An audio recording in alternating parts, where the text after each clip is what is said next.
What is the niqab? I guess I should clarify that for those who are not aware. Niqab is the face covering which covers the lower part of the face, right? It may have an attachment to an upper part, whatever, but meaning only the eyes are viewing, are visible. Now, Muslim women don't wear this to sleep, normally. I mean, you might find some who do it, but I think this is probably a very rare case. And it's only worn normally outside the home or in the presence of males who a woman may marry. This is to give her a level of anonymity where she cannot be identified, etc., and to avoid the lustful glance.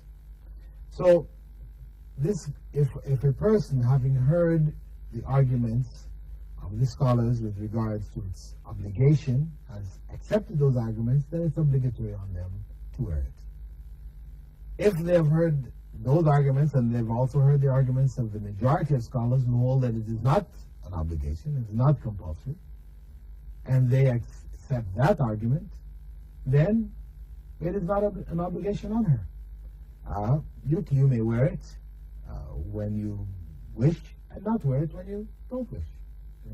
When you travel to a country where there are no non-Muslims, there are no Muslims, so you feel uncomfortable, you feel really like standing out, you want to be a little less conspicuous, then you may take it off. But not your hijab, that is not the head covering, but just the face covering, one may take it off. Or in the circumstance of the place where you live, wearing it sometimes and not wearing it other times, this is perfectly legitimate for you to do.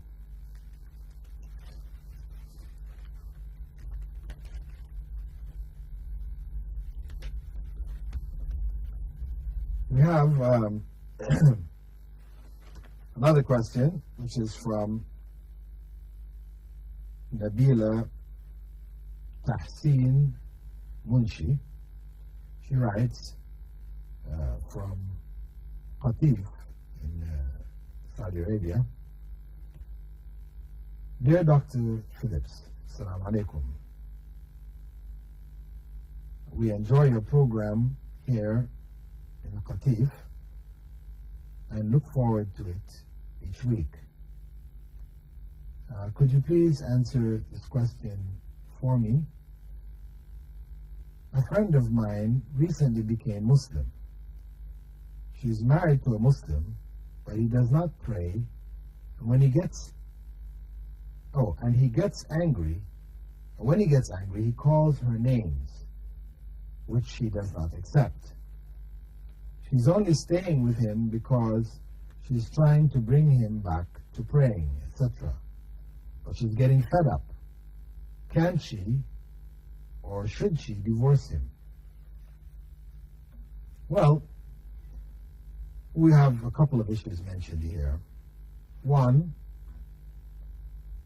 she married a Muslim who doesn't pray. Is such a person a Muslim? Considering that the Prophet, may God's peace and blessing be upon him, had said that the distinction between the believers and the disbelievers is salah, is prayer. Whoever has abandoned it has become a disbeliever. On the basis of that, a number of scholars hold that such an individual who doesn't pray is not a Muslim at all. Others make a condition that his abandonment of prayers, is it out of laziness, meaning that he recognizes that he should be praying but he's lazy, or is it out of actually disbelief? He's rejected it. He says, there's no need to pray. This is something which people don't have to do. If a person takes that position, then he is in fact, or she, a disbeliever. A Muslim who says prayer is not an obligation is not a Muslim, because it's one of the 5 pillars of Islam. The Prophet, may God's peace and blessing be upon him, said that Islam is based on 5 pillars. First one is to declare that there's no God worthy of worship but Allah, and that Muhammad is the last messenger of Allah. The second pillar is to pray 5 times a day, to establish that prayer. So if one denies it as an obligation, then one is in fact denying the foundation of Islam. That takes one out of Islam. But the one who abandons prayer out of laziness, that person is still considered to be a Muslim, though a disobedient Muslim who may earn for himself, if he doesn't come back to prayer or she doesn't come back to prayer, may earn for themselves a punishment. So, and this is the position held by most scholars. So she married him and found out that he is not praying. Let's assume that he's not praying out of laziness. He called her names which she doesn't accept. Well, I'm not really sure exactly what Nabila means by this. She calls it names which she doesn't accept. I mean, if he's cursing her, of course she shouldn't accept it. It's something disliked by Islam, and she should instruct him, and people should instruct him, not to do so. Because Prophet said the believer is not one who curses others. It's not one of the traits of belief. In fact, it's one of the traits of hypocrisy. Prophet said that one of the signs of hypocrisy is that when a person gets into an argument, they start to curse. It's one of the signs of hypocrisy. So now, she's only staying with him because she's trying to bring him back to Islam, back to praying. Well, this is noble, and it's permissible for her. It's assuming again that he's not denied the obligation of prayer, but he is only lazy. So she's staying with him, trying to get him back to prayer.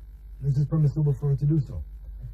Now, but she may go on to say, but she's getting fed up. Well, of course, after some time, she should do it as much as she can, but if she reaches a point where she sees it's of no benefit, all the advice, etc., is of no benefit, and she wants to build a life for herself, married life, raising children, etc., she needs to be married to somebody who is practicing Islam.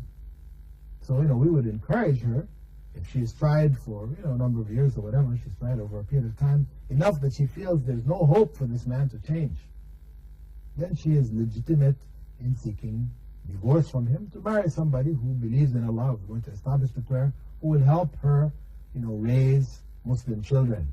Because the Prophet, may God's peace and blessings be upon him, said that marriage is half of the religion. And nikah nisfu din. It's half of the religion.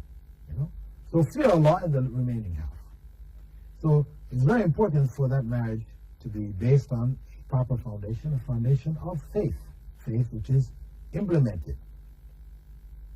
If the case was that he had abandoned prayer, and he is in fact a disbeliever, she as a Muslim woman should not be married to him. Her marriage is null and void. If he's a disbeliever, a Muslim woman may not marry a non-Muslim. If he is a disbeliever, then her marriage is not valid. She needs to have it annulled. It is cancelled according to Islamic law. If he is in fact disbelieving in Islam. That would be our advice for Nabila to pass on to her friend. Again, many times these questions come, there are different angles. One cannot give sometimes a straight answer. It is this, because, the question itself may have different aspects. And so she has to look at what is the aspect appropriate and apply the appropriate ruling with regards to the state of her husband. With that, dear viewers, we'd like to thank you for being with us in this segment of the program In the Light of Islam. You may call me at 396-2190 in Dubai at Discover Islam. I had hoped to have presented a few questions which had been called in, but time didn't permit us this time. Perhaps in the next segment we'll deal with some call-in questions. Or you may write to me, Dr. Bilal Phillips, Sharjah Television, program In the Light of Islam, P.O. Box 111, Sharjah. And with that, dear viewers, I'd like to thank you for being with us in this segment of our program. We hope that you will continue to follow this program throughout the rest of the year. And we hope also that you would write in your questions, share your ideas, your encouragement. I don't mind you writing in just telling me, I like your program, Dr. Bilal, I appreciate it. That's fine. Also, you don't necessarily have to write a question. We appreciate any letters. But particularly because we are seeking to clarify for people, we do encourage you to write in any questions you have concerning Islam. Non-Muslims are welcome to write in questions. And we hope to see you in our future segments.